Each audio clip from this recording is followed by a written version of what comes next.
Doug was unbelievable. He nailed it. He did a fantastic job. What a great presentation. Enthusiastic, energy, kept the audience laughing, kept things going. It was a wonderful experience, highly motivational. It was meaningful, great content, very touching at moments. So great job all around. I just love your presentation, the humor, but it has substance in there. And I'm coming away as a better person as a result of that laughter, which is good for the soul.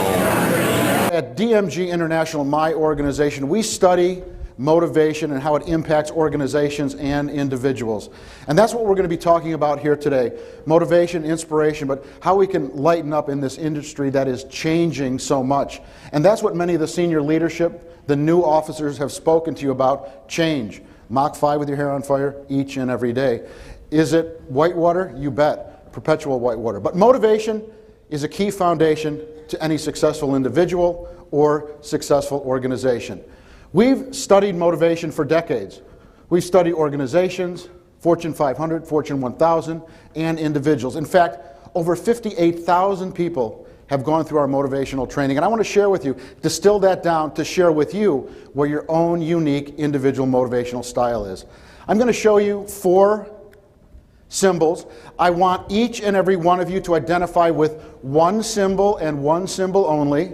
When I shout out that symbol and you identify with that one, I want you to raise your hand. How many of you identify with the red starburst relative to motivation? Raise your hand. That's telling me that you're well organized and methodical. How many of you with the blue cube? That's telling us that you're bold and decisive relative to motivation. How many of you identify with the gray pyramid? Raise your hand. That's telling us you're obsessed with sex and booze. How many? He's raising his hand now. How many of you identify with the yellow cylinder? Raise your hand. Too late, the joke's over. Now, $5.98. What does that mean to any one of you? May of 1998. If you're from Chicago right now, it's about the price of a gallon of gas. Or in Chicago, we have the Chicago Cubs. About September before the playoffs, it's their record, 5 wins and 98 losses.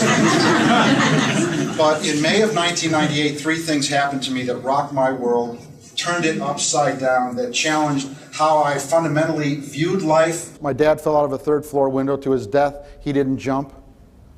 I got sober for the first time. I had a very bad alcohol and cocaine problem. And then May 18th, 1998, 1:37 p.m., St. Alexis Hospital Complex in Hoffman Estates, Illinois, Doctors Building 2, Suite 515 at 1:37 p.m., Dr. Jeffrey Bacall's office. Doug, you've got cancer. And for me, when I was given the C word, my reaction was the big D word, that of denial. That happens to someone else. That can't happen to me.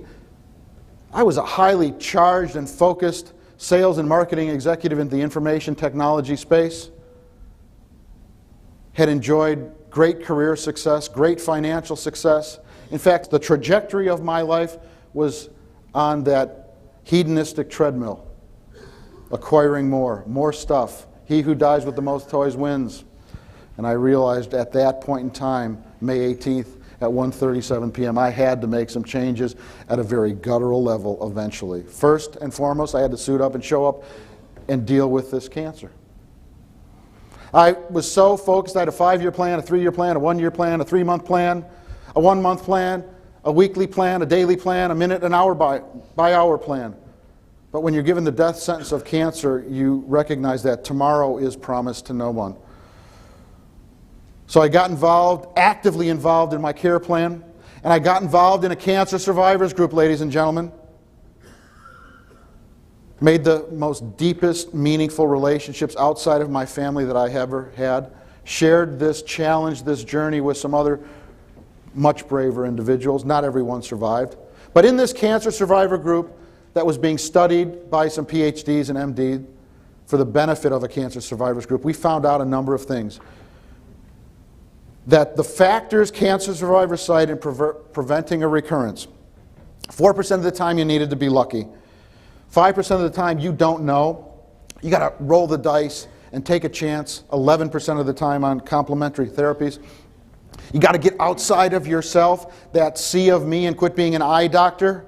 I, me. Get outside of yourself. Connect with something greater or larger, however you define it. Maybe it's your place of worship, your mosque, your synagogue, your church, humanity, the environment, your family, giving something back. The most important thing for me was to get outside of myself, that sea of me. Reduce stress, exercise to the best of our ability, live a more healthy lifestyle, watch what I put in my mind and my mouth. But 60% of the time, we found that a positive attitude in concert with a great healthcare team can help you to overcome cancer. It certainly did for me.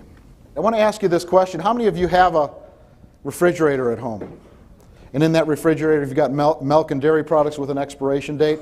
I believe if you don't take enough risk, just like when those meat and dairy products go beyond that expiration date, they spoil, you'd never eat them because you'd get sick, you throw them out. I believe if we don't take enough risk, those opportunities are perishable like meat or dairy products. They have an expiration date. I had a chance, I was asked the morning of to go on this microflight. Was I scared? You bet. Did I have butterflies? You bet. But I wanted those butterflies to fly in formation. So I went with my German pilot, Hans, that's me. If you had a close-up of me, you would see that my hands and fingernails are permanently impaled in the side handles. Was I scared? You bet. The one thing I didn't have that I wish I had, adult diapers, depends. I always wanted to climb Mount Everest, 29,000 feet, but then my world was rocked with cancer, physically, mentally, emotionally, financially. Hundreds of thousands of dollars paid out to get better. So I did the next best thing. I climbed Mount Kilimanjaro, 19,340 feet. And I don't share that to stroke my ego, to be braggadocious. I share that because I believe each and every one of you has gone through a 598 in some way, shape, or form. And you may want to climb Everest, but then life gets in the way, and maybe you need to do the second best thing, which is climb your Mount Kilimanjaro, however you define it. How many of you know or have heard of Best Buddies? It's a great organization that pairs quote-unquote normies like us with really cool or special young people in grade schools, but primarily in high schools and colleges, to create best buddy relationships. I served on the Illinois board for a couple of years, and I met Jeffrey Douglas. You see, Jeffrey suffers from Fragile X syndrome, a chromosomal disorder that affects how he lives, thinks, processes, eats, etc. His parents, Deb and Drex Douglas, have been wonderful parents. They've given him every opportunity that they can afford. And each and every year I carve out about a week out of my busy schedule to do one-on-one guy time with Jeffrey. Last year we went on a one-week backpacking trip in and around Vail, Colorado, to the 10th Mountain Division hut system. And this is a picture taken on the last day of our trip, 20 to 30 miles each and every day with a 40 to 50 pound backpack. I'm forcing a grimace for this picture, and Jeffrey's smiling. Jeffrey's always smiling. I wish I had what Jeffrey had, how he sees the world, how he interprets, how he reacts with people. And on that last day, I took this picture of a grove of aspens. This is one of the world's largest living organisms. One root system connects all these aspens.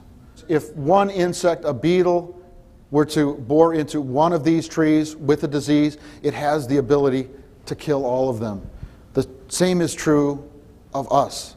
We're not just Americans, members of NAMS, live in Illinois, Chicago. We're all humans connected in this sea of humanity. So for your organization, for your company, one bad attitude can spoil the bunch, because we all are interconnected, just like this grove of aspens. And I loved what Lincoln said. Whatever you are, be a good one. Because most people think all the competition for business and personal success is up here. It's all down here. It's people suiting up and showing up, giving 80, 85, 90, even 99%. Because at the end of the day, you're not simply in the default services industry, the restoration business, fixing a toilet. Each and every one of you, regardless of the title on your business card or moniker that you hold within your organization, you are the CEO.